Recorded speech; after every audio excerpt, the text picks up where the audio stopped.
New infantry commanders changing the meta in Rise of Kingdoms? Let's find out in this video.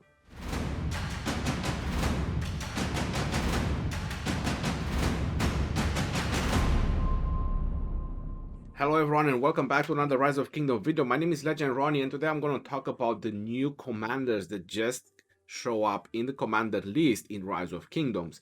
Zenobia, Queen of Palmyra, and we're also going to talk about Harald, Sigurdsson. Right, these are the two new infantry commanders which everyone is super hyped about them. I'm going to start with Zenobia since she has support, garrison and infantry, which is very interesting, right? It is the next healing commander that we have into the game.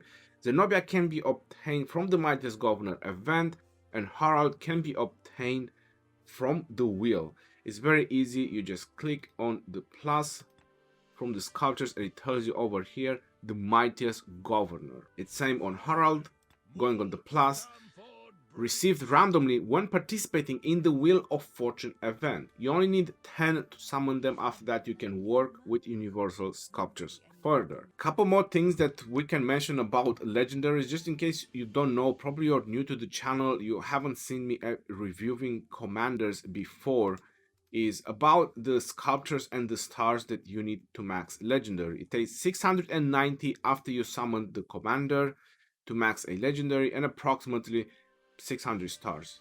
This is calculated in the regular stars, not the bundle or the special stars. Right here, a couple more advanced about legendaries. You want to keep them at 1 star to max their primary skill. As long as they're only at 1 star, there is no random. So every skill that you upgrade, it goes on the primary. After that, you want to unlock the second or the third or the fourth, depending on the commanders. Zenobia, for example, you want to unlock her other skills, because her second one is purely garrison. If you just want to build her for garrison, then you want to max her second before you unlock her third. I would say that if you want her for field battle, you just want to max her primary skill and after that unlock her other skills. If you have luck and put some more skills on the second or the third one, I would say the third one is going to be beneficial for you on the field battle with the first one maxed.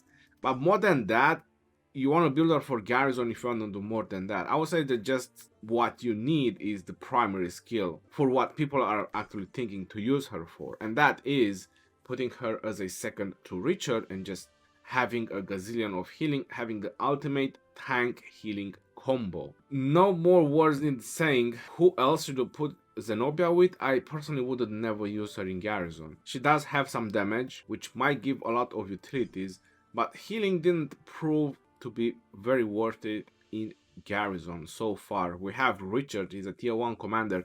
Richard has been out since the game is out. Since some of the older commanders have been introduced, Richard didn't prove to be very worth it as a garrison commander. That's why I'm saying that I don't see why they added another healing factor commander for your march, but for a super defensive healing tanky combination type of commander, then yeah, Richard and Zenobia is gonna be that kind of march that you're looking for. There's a couple more other things to take in consideration. You get a 40% health bonus for 2 seconds. That's a pretty huge boost. You have to think about it. There is Joan of Arc that can give you another 30% health bonus. And there is also Constantine, which passively gives 40% health bonus. There's quite a decent amount of health bonus that you can get on your infantry with Zenobia. On top of that, this is garrison, normal attack damage reduction and normal attack damage bonus. She has her passive skills, which increase the health and attack of infantry, 20% health and 20% attack. Damage to allied army increased by 10%. It doesn't mention that you need to be in a garrison. Conqueror's ambition, meaning that you could swarm rallies with a Richard and Zenobia to get a little bit of damage bonus to rallies while having a lot of healing. If you just want to get the surround bonus or try to debuff that target for some reason, you have the support talentry and you have the infantry, and even if you want to put her first, there's nothing wrong. But you kind of need her max for that. And would you really just use her for swarming just for that, just because she keep healing troops and she's not going to go down so fast? She's gonna have severely wounded if you swarm a rally. She's made for garrison. Her second and her fourth skill, it says over here, when this commander is leading the garrison, of your own city or a stronghold. The attacks troops led by this commander have a 10% chance to deal extra damage per second to target troops. Damage factor goes up to 600 for 3 seconds. It's a 1800 damage factor, but I've seen Artemisia with 400 times 3, and it's really not as a 1200 damage factor, and this is not going to be as a 1800. It's very hard to explain, but a whole nuke, like a just single nuke of 1800, is way more powerful than 3 smaller nukes of 600. You can test that yourself. I've seen on Artemisia, since it does 400 times 3, that should be like a 1200 nuke, which is way less than a 1200 nuke.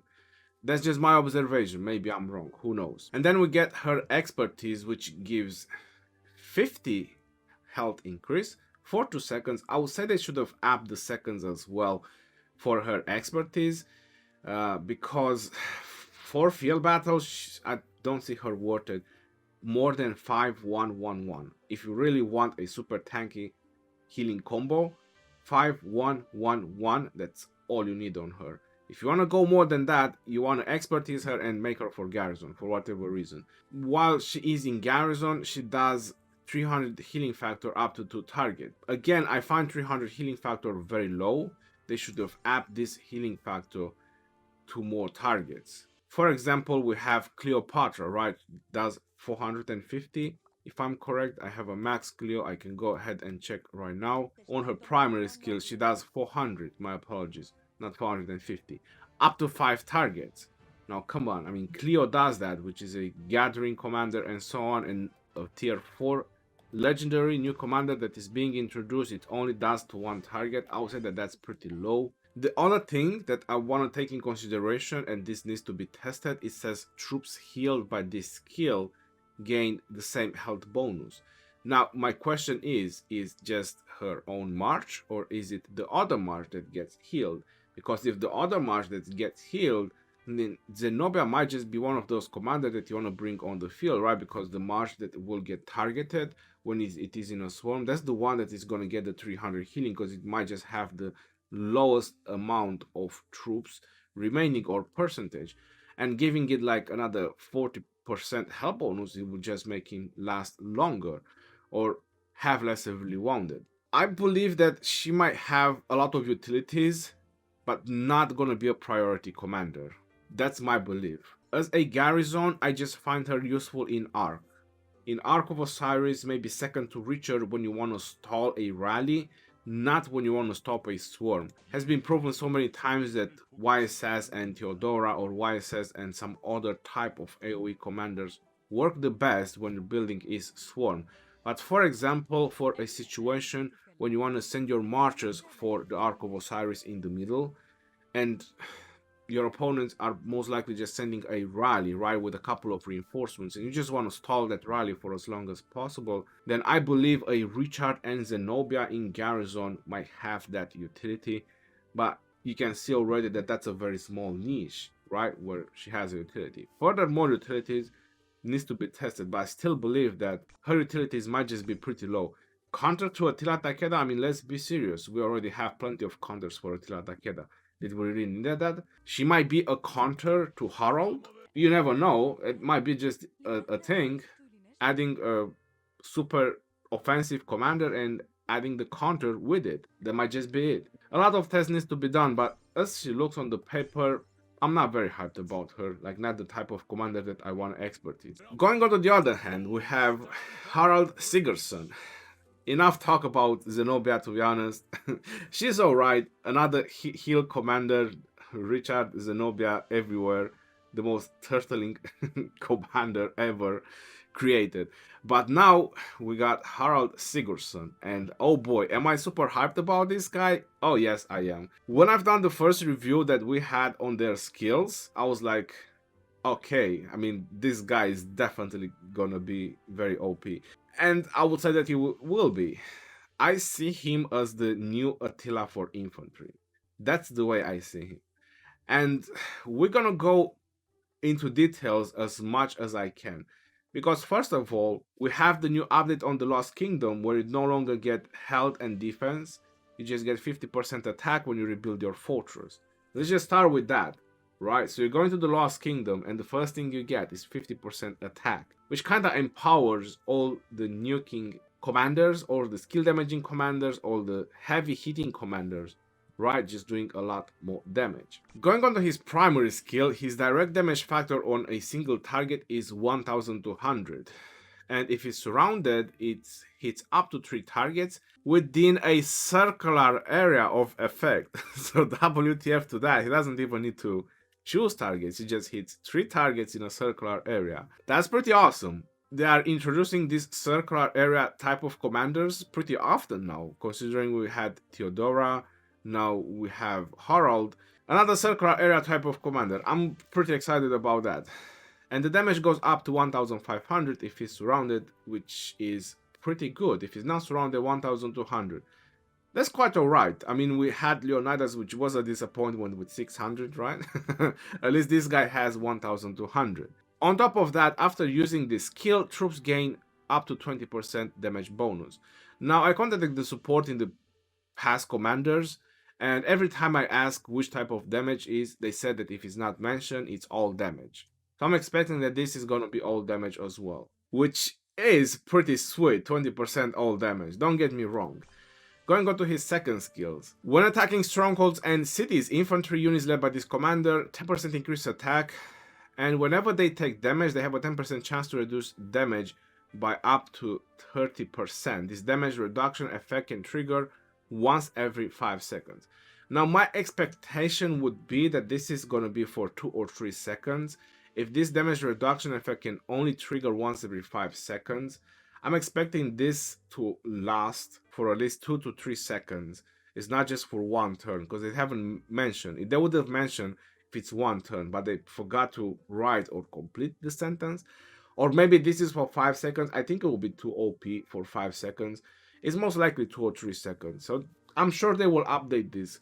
Because damage reduction by 30% for 5 seconds, that's kind of huge, to be honest. I doubt it's going to be left like that. Going on to his third skill, infantry attack bonus, right off the bat, 30%, same as Guan Yu and same as Alexander. This is passive. After that, 10% march speed, but here comes the juicy part. When this commander uses their active skills, all infantry units under their command gain 1% or more attack, which it goes up to 5%. But lose 1% defense. This effect lasts for 8 seconds and can stack up to 15 times. Right. On one hand, you say, well, hold on. On infantry, you lose 75% defense. Well, this kind of sucks, right? But you gain about 75% attack when this stack up, which is pretty amazing. But then you go to the fourth skill, and this is the part where I explained when I've done the first review on the skills. When troops led by this commander are on the map and deal damage, this commander has 20% chance when you max the skill up to cast their active skill and grant their troops immunity to all defense reduction for 3 seconds. This skill can trigger once every 5 seconds. Well, hold on. Troops immune to all defense reduction. So if you do get that, it means that it will cancel this. So you might get a couple of stacks of this one from the primary skill, but when you get this chance going in and you get the defense immunity, then the stacks will not go forward on the defense because you have defense reduction immunity. So you'll get rid at some point of the stacks that gives you defense reduction. You might manage to get a couple of stacks, but at some point you will reduce the stacks.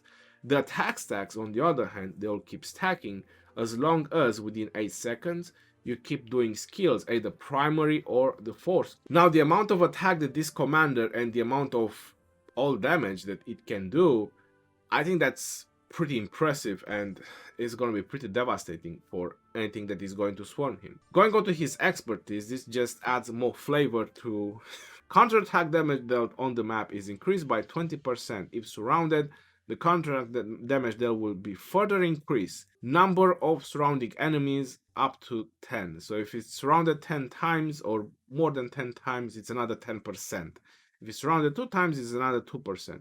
So 20% up to 30% counterattack damage dealt while he's on the map. And infantry already do a decent amount of counterattack. He already has a decent amount of attack and all damage increase from the skills, I'm expecting that this damage bonus will be activated when he does his 4th skill as well, which that's pretty good, right? Because you get the primary skill and then you get a random 4th skill between turns, and that's again even more damage increase. Plus the all attack, or when hitting flags, again attack and damage reduction. I would say that he will be very, very devastating, or anyone that will try to swarm him. Since he has infantry, conquering, and skill, the logical choice for him, it would be to go with a Guan Yu, right? You put Guan Yu as primary. Guan Yu has also normal attack when hitting Garrison, so kind of all goes together. Yeah, that would be the most logical choice. But it's kind of a glass cannon type of march. So even that you have a lot of attack, you don't have defense. You see, on the other hand, Attila Takeda, they have a lot of skill damage reduction, they have normal attack damage reduction, counter attack damage reduction. They have a lot of those stuff, defense as well. So if you go with a Guan Yu and Harald, you want to make sure that your rally is not being swarmed. You will be super devastating on whatever you hit, but you want to make sure that your rally is not being swarmed, because it will be squishy. And you want to take note regarding Harald, he's going to be very weak if you put him with Guan Yu before he starts building up the stacks. Because before he starts building up the stacks, he's not going to have the attack bonus from the stacks. So he's just going to be a normal commander with no defense if you put him with Guan Yu.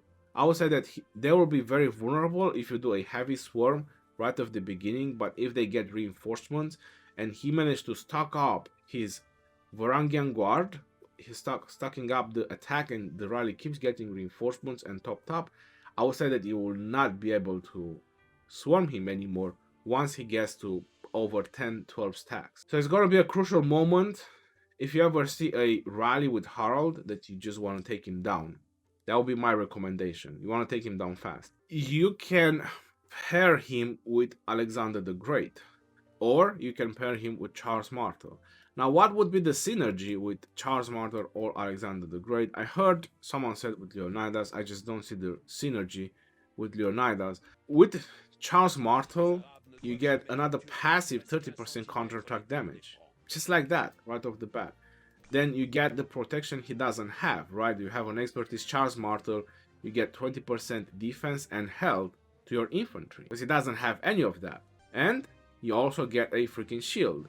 But would I put Charles Martel first or Harald first? I would keep Harald first. Why? The defense talent tree will not generate enough rage. And because the defense talent tree will not generate enough rage, you need the skill talent tree from Harald. That way you will be able to generate enough rage so you can keep the Harald third skill up with these stacks. Charles Martel will also help huge with the shields for infantry. Damage bonus 30%, which now we've seen it lasts for the 4 seconds, is no longer get cancelled like it used to do before. Before, if you didn't know, Charles Martel damage bonus was getting cancelled after the shield was gone, so you were only having this for 1 turn. But now the damage is being carried forward, the 30% damage, which is all damage, right? So you have all that attack packed, you boost it with another 30%, and something good can come out of it. With the 30% counterattack damage bonus, I would say that Harald and Charles Martel might just be a little bit more viable option to use than Guan Yu and Harald. Again, a lot of things need to be tested. If the rally is not getting swarmed, you might want to do Guan Yu. It most likely be more devastating. But if the rally has chances to be swarmed, I would say that Harald and Charles might do better. Now, another option I said with Alexander. The option with Alexander is that 1, you get shields, which is very important. You have the random 1700 nuke, which most likely is going to get boosted with all that attack packed. 30% more passive attack, which is probably what you're looking for, right? You want to boost that attack as much as possible. Then you have attack bonus. When no shield, troops led by this commander gain 40% increased attack. Now hold on. We all know that when you rally or when you're on the field battle, the shield kind of goes down in a second, right? So how you can't count this defense bonus having 30% increased defense when shielded. That's not gonna happen. That means that you pretty much have a permanent 70% attack with Alexander, which any march has right now when you use Alexander. But with Harald, which you can go up to 75% on the stacks and another 30% passive That's 105 with 70. That's 175 on the paper. Attack. Just like that. I mean, something good must come out of that, right? That's just my thoughts. And if that's not all, you have the expertise from Alexander, which debuffs the target to increase damage taken by up to 30% for 4 seconds. WTF to that. Harald and Alexander can also work pretty well. There's another trick with Alexander, and I've done a talent tree specific for that, so I'm gonna show it for all the people who want to try it. I'm pretty sure a lot of people will max Harald. And I will max him too. I mean, I'm not gonna wait. First wheel I'm gonna get on Harald, I'm gonna max him because he's gonna be freaking OP. It's gonna be 6 months until it gets into my kingdom. Things might change until that. Now you're looking at this talent tree and you're probably wondering what's so much about this talent tree. You want to use Alexander first with this talent tree and you want to put Harald as a second. This is for rally specific. And why is this just for rally specific? Is because you have the victory charge. Now since Alexander and Harald, they are so focused on attacking, it means you're gonna do a gazillion of normal attack. Reducing my active skill damage by 3%, I don't think that would mean a lot, to be honest. Considering the amount of normal attack, counter attack, and I would say that Alexander leading and Harald as a second in command with this talent tree might just be the ultimate thing. At least on the paper for me, because of the bonuses on attack and the percentages of attack and all damage that you can get from the attack tree, which kinda goes hand in hand with all the attack these two commanders can provide already. Like we already done the math, 175%, right? So you get a fortress, goes up to maximum of 10% all damage. You get 5 to the death, which another all damage, 6%. You get another 9% all attack from the Lord of War. Then you get 1.5 counter attack damage, which is still bonus to attack. You get normal attack because that amount of all damage and attack that you have, I would rather empower this normal attack with another 6%. And then you get victory charge. And you're probably wondering, how can you activate victory charge on a rally? You just smash a tier 1 march on a rally and you get victory charge. I mean, how hard can it be? It's not rocket science. When army led by this commander defeat an army, excluding the garrison belonging to another governor, attack is increased by 6% for the next 10 seconds.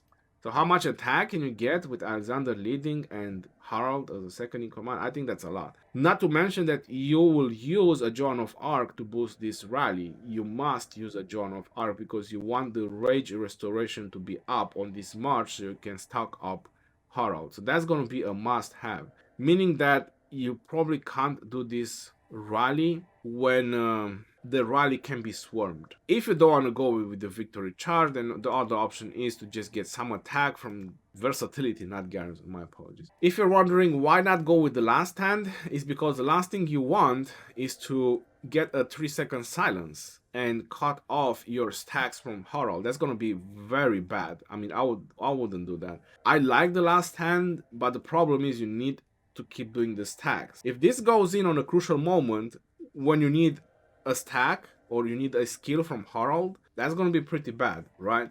Anyway, these are kind of the options that you want to go with Harald.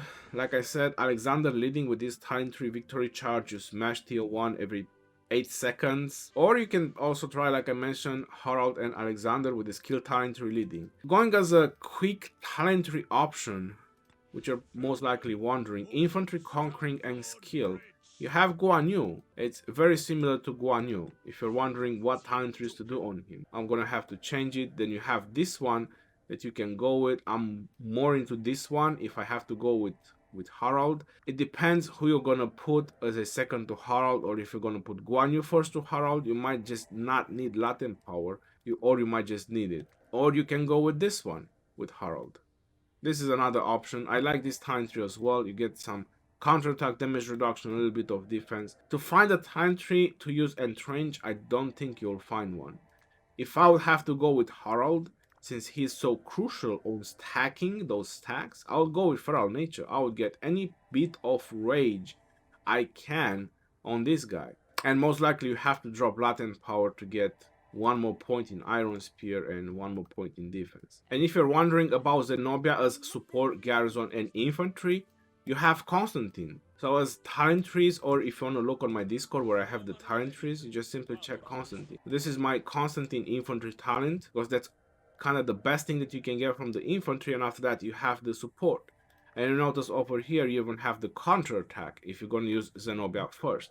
But I would say that Zenobia is going to be a second, and most likely second to Richard, for a super crazy tank healing march that you will get over there with a ton of healing. And if you want to use her as a garrison, as a quick city type of garrison talentry, this would be one. But if you want to use Zenobia, then you most likely want counterattack, so you can keep popping the attack. And if you want to do this for flags, then you just don't need nowhere to turn. And there you go, you have your talents for counterattack.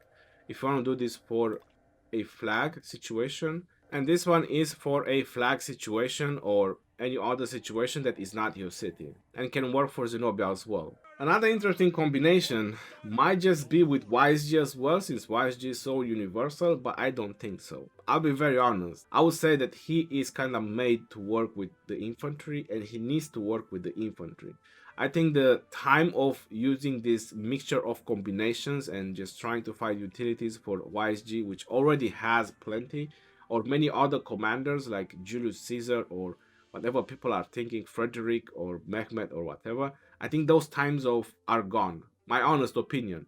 That's why they keep introducing so many specific specialization commanders, and it has been proven so many times that they just have better roles in the game, these specific specialization commanders, than those universal or general type of commanders, which are pretty much good everywhere. Maybe in 1 versus 1 marches, a couple of things can prove useful, like Julius Caesar can be good as a second in command, but that's 1 versus 1.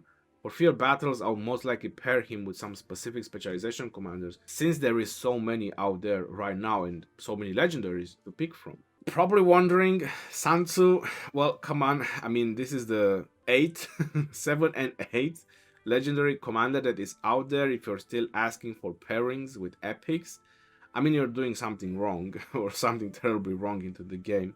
You should have, even with small investments, a couple of legendaries to pick from. I do hope that this review is very helpful and kind of makes up a little bit your mind about these two commanders. 100% Harald, but kind of 10% on Zenobia. Most likely people will max him out, so stay tuned for more information that we're going to find out there regarding Zenobia. But regarding Harald, you don't need to search for any information, you just need to max him out. This is your boy Legend Ronnie signing off. Peace out, yo, and take care. See you on the next one, and stay safe out there.